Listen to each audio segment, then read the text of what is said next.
What's the dumbest thing that almost destroyed you? My only shot at college was a full-ride scholarship that required perfect attendance senior year. Not one single absence, even with a doctor's note. I went to school with strep throat, the flu, and pink eye that year. I threw up in the bathroom between classes and came back after lunch. I sat through presentations with migraines, so bad I couldn't see straight. Other kids with the scholarship did the same.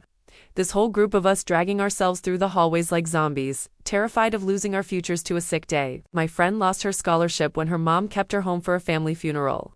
Another guy lost his when his car broke down and he couldn't get there. The principal always said the same thing. Rules are rules, no exceptions. I developed a whole system for staying functional while sick. Prescription strength painkillers from when I'd had my wisdom teeth out. Energy drinks to stay upright.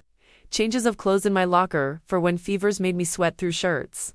My teachers knew about the scholarship requirements and would let me put my head down or leave for the bathroom without asking questions. They felt bad for us but couldn't change the rules. I'd made it through 7 months without missing a single day. My parents thought I was insane, but they also knew we couldn't afford college without this scholarship. My dad had been laid off twice in 3 years, and my mom's medical bills from her cancer treatment had destroyed their credit.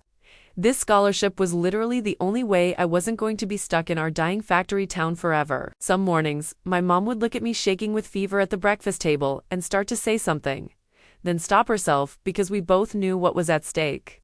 The closest call had been in February when I got food poisoning from the cafeteria fish sticks. I spent the entire day running to the bathroom every 20 minutes, clutching a trash can during calculus, sipping Gatorade to stay hydrated enough to remain conscious. The nurse wanted to send me home, but I begged her not to call my parents. She let me lie on the cot between classes, setting timers so I wouldn't miss the bell. That night I cried from relief that I'd made it through without breaking the rule. The pain started during third period on a Tuesday in April. At first, I thought it was just cramps, or maybe something I ate. But by lunch, it felt like someone was stabbing me with a hot knife in my lower right side. I could barely walk to fifth period, and when I tried to sit down, the pain was so intense, I actually screamed. The teacher took one look at my face and called the nurse immediately. The nurse did a few tests, pressed on my stomach, and went pale when I almost passed out from the pain. She called my parents and said the word I'd been dreading all year: appendicitis. I needed to go to the emergency room immediately. If my appendix burst, it could kill me. I begged her to let me finish the school day, just 3 more hours. I'd have surgery after final bell. She looked at me like I was insane and said she was legally required to call an ambulance if my parents didn't come immediately. My mom arrived in 15 minutes, and I spent the entire ride to the hospital sobbing and begging her to take me back to school. I told her I'd have the surgery tonight, tomorrow morning, anytime except during school hours. The pain was making me delirious, but all I could think about was the scholarship evaporating with every mile between me and school. My mom kept saying the principal would understand that emergency surgery was obviously an excused absence, that no one would hold a medical emergency against me at the hospital while they were prepping me for surgery. I made my mom promise to call the principal and explain everything. I made her take pictures of me in the hospital bed with all the monitors attached as proof. The surgeon said my appendix was hours from rupturing, and I was lucky we'd caught it in time. I went under anesthesia, still mumbling about perfect attendance. I woke up from surgery to find my mom sitting beside my bed, and the first thing I asked was if she'd talked to the principal. She smiled and said everything was fine, that he'd said to focus on recovering and not worry about anything. I spent 2 days in the hospital and another 3 at home recovering, my mom assuring me the whole time that the principal had been very understanding. Monday morning I walked into the principal's office with my hospital discharge papers and surgical notes, ready to return to class. He looked up from his computer with a sympathetic expression that made my stomach drop. "I'm so glad you're feeling better," he said, then pulled out a letter from his desk drawer. "But you understand that perfect attendance means perfect attendance, right? The scholarship committee has already been notified of your absence." I felt sicker than I had in the hospital. My legs went numb, and I had to grab the edge of his desk to keep from falling over. The letter in my hand started shaking so bad I couldn't read the words anymore. Principal Dorsey kept talking about how the policy had been clear from the start, and how they'd made no secret of the requirements. His mouth was moving, but all I heard was this rushing sound in my ears like I was underwater. The surgical incision on my stomach started burning, and I pressed my hand against it through my shirt. He pushed a box of tissues across the desk, but I couldn't move to take one. My vision got blurry, and I realized I was crying without making any sound. The room tilted, and I stumbled backward into the chair behind me. Dorsey stood up and came around the desk, asking if I needed water or the nurse. I shook my head and tried to stand, but my legs wouldn't work right. The letter fell from my hand and floated to the floor. I bent to pick it up, and the room spun so hard I had to put my head between my knees. Dorsey's hand touched my shoulder, and I jerked away so fast I almost fell out of the chair. I grabbed the letter and shoved it in my pocket and pushed myself up, using the armrests. My whole body was shaking like I had a fever. I turned toward the door but had to stop and lean against the wall. Dorsey said something about understanding how disappointed I must be, but I just kept walking. The hallway stretched out forever in front of me. I made it about 10 feet before my stomach cramped so hard I doubled over. I stumbled into the bathroom and barely made it to a stall before throwing up. My body shook so bad I had to hold onto the toilet to stay upright. The incision felt like it was ripping open again, even though I knew it wasn't. I threw up again, then dry heaved when nothing was left. My legs gave out and I ended up sitting on the dirty bathroom floor, with my back against the stall wall. The door opened and I heard Mom's voice calling my name. She must have been waiting in the parking lot. Her shoes appeared under the stall door and she knocked softly. I couldn't answer, so she pushed the door open and found me there on the floor. She knelt down and pulled me against her, not caring about the gross floor or anything. She kept saying we'd figure something out. We'd find another way, but we both knew there wasn't another way. She helped me stand up and walked me to the sink to rinse my mouth. My reflection looked like a ghost. We went out to her car and I slumped in the passenger seat while she drove home. At lunch, I told her I needed to call the scholarship office myself. She handed me her phone, and I sat in my car in the driveway, dialing the number from the paperwork. The automated system made me press about 12 different numbers before putting me on hold. I listened to the same 30-second music loop over and over for 20 minutes. Finally, it said all representatives were busy and transferred me to voicemail. The voicemail box was full. I hung up and called again. Same music, same message, same full voicemail. I tried 4 more times with the same result. My phone battery died on the 6th attempt. I went back to the school for afternoon classes because what else was I supposed to do? Every step made my incision ache, but I forced myself through the hallways. Kids stared and whispered when they saw me. Word had already spread about the scholarship. In every class, I had to sit carefully to avoid pulling the stitches. My AP history teacher stopped me after class and said how sorry she was about everything. She said it wasn't fair and she wished she could help. I nodded and walked away because, sorry, didn't pay tuition. My English teacher said the same thing. So did my calculus teacher. They all had these sad looks, like I died or something. That night, Dad came home with a folder full of papers. He spread them across the kitchen table, showing me bank statements and bills. The mortgage was 3 months behind because of his unemployment. Mom's gym bills were still coming in even though she'd finished treatment 6 months ago. The credit cards were maxed from keeping us afloat. He showed me the math, how even with him working again, we were barely making minimum payments. The scholarship money would have covered everything for 4 years. Without it, there was no money for application fees, much less tuition. We sat there staring at the papers until Mom started crying. The next afternoon, I went to my room and started gathering documents. I found the hospital admission form with a timestamp showing when I arrived, the surgeon's operative notes describing the emergency procedure, the discharge papers stating I'd had life-threatening appendicitis. Mom had taken photos of me in the hospital bed with all the monitors and 4 tubes. I printed everything and organized it into a folder. My hands shook as I started reading about how the attendance policy had cost me my future.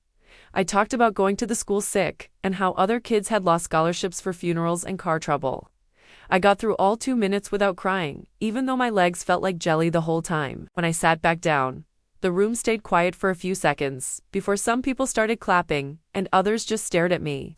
The next day, a letter arrived from Ian Fellner with the scholarship committee's final decision. They were denying my appeal again, but offered to waive my application fee if I wanted to reapply next year as a generous gesture. The offer was so small, compared to losing a full ride, that it felt like they were making fun of me. I threw the letter in the trash without bothering to respond, because what was the point of reapplying when I'd already be in debt from a year of community college? At graduation rehearsal the next week, Teachers kept coming up to me quietly to say they were sorry about what happened. The divide in the school was obvious, with staff members who thought I got screwed, staying on one side of the gym, and administrators who were protecting the system staying on the other. Cameron Dorsey stayed far away from me the whole time, and wouldn't make eye contact when we practiced the diploma handoff. I just focused on walking in the right line and standing in the right spot so I could get through the ceremony without making a scene. Kennedy called me that afternoon and said she'd connected me with a statewide education advocacy group that wanted to use my case for policy reform. They were playing a long game, trying to change laws that I wouldn't benefit from, but maybe other kids wouldn't have to go through this nightmare. I agreed to help with whatever they needed, even though it felt pointless for my own situation. A few days later, Piper published another article in the local paper featuring 3 other students who had lost the same scholarship for similar reasons over the past 5 years. One girl had missed school when her house flooded, and another guy lost it when he got quarantined with mono. The pattern was undeniable now, and the article generated tons of angry comments online.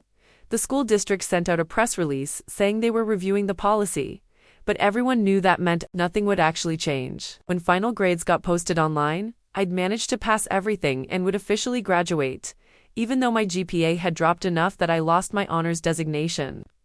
Seeing that lower GPA felt like another punch after everything else, but at least I'd get a diploma. The piece of paper felt hollow, knowing it wouldn't get me into the colleges I'd dreamed about. Graduation day arrived, and I put on my cap and gown like everyone else. Even though I felt like a fraud walking across that stage, when they called my name, I had to walk up and shake Cameron Dorsey's hand as he gave me my diploma. I kept the handshake to exactly 2 seconds and stared right into his eyes without smiling or saying anything.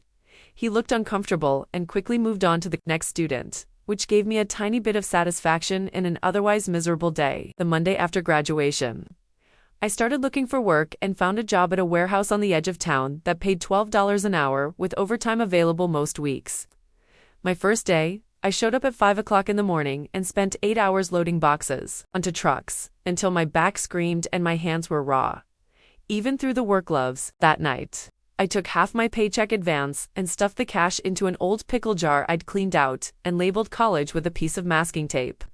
The routine became simple after a few weeks. Wake up at 4 o'clock, drive to work, load boxes for 8 to 10 hours, drive home, eat whatever was cheapest at the grocery store, sleep, repeat.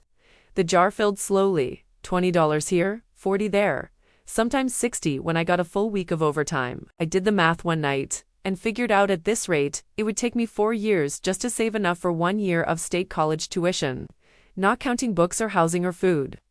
In mid-July, I was eating lunch in the break room when Ian texted me a screenshot from the district website, announcing they were revising the scholarship policy to allow medical emergency exemptions, starting with next year's seniors. My sandwich turned to cardboard in my mouth as I read the new guidelines that specifically mentioned appendicitis as a covered emergency. The group chat exploded within minutes, with Leah saying, "At least future kids wouldn't suffer like we did," while another kid named Marcus, who'd lost his scholarship to a car accident, was typing in all caps about how we should sue for retroactive application. I felt both things at once. Relief that maybe some kid next year wouldn't lose everything over their appendix exploding, but also this deep anger that we were the test cases who had to lose so the district could learn their lesson.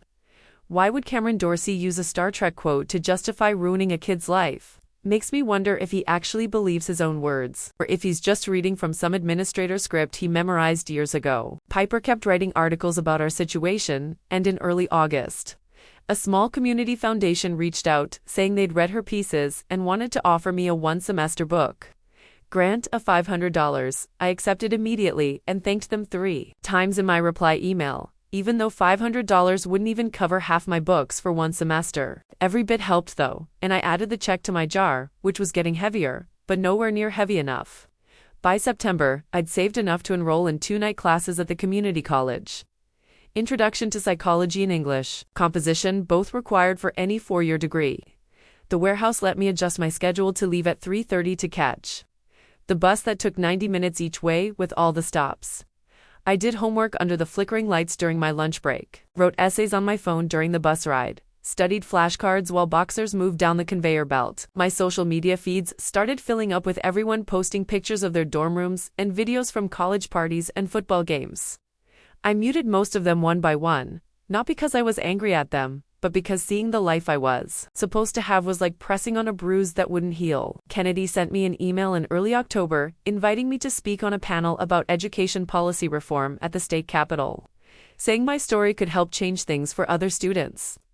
I left it sitting in my inbox for 2 weeks, opening it and closing it without answering because part of me wanted to help, but another part just needed to focus on surviving each day. Walking past the high school after my warehouse shift one afternoon in late October, I noticed a new flyer on the announcement board about the scholarship program that now included medical emergency exemptions in bold letters at the top. I didn't stop to read the details, just kept walking toward the bus stop with my backpack full of textbooks and my hands still aching from 10 hours of loading boxes. Well, folks, that's all from me today. I really enjoyed spending this time with you all. Catch you in the next one. And hey, like the video. It helps more than you think.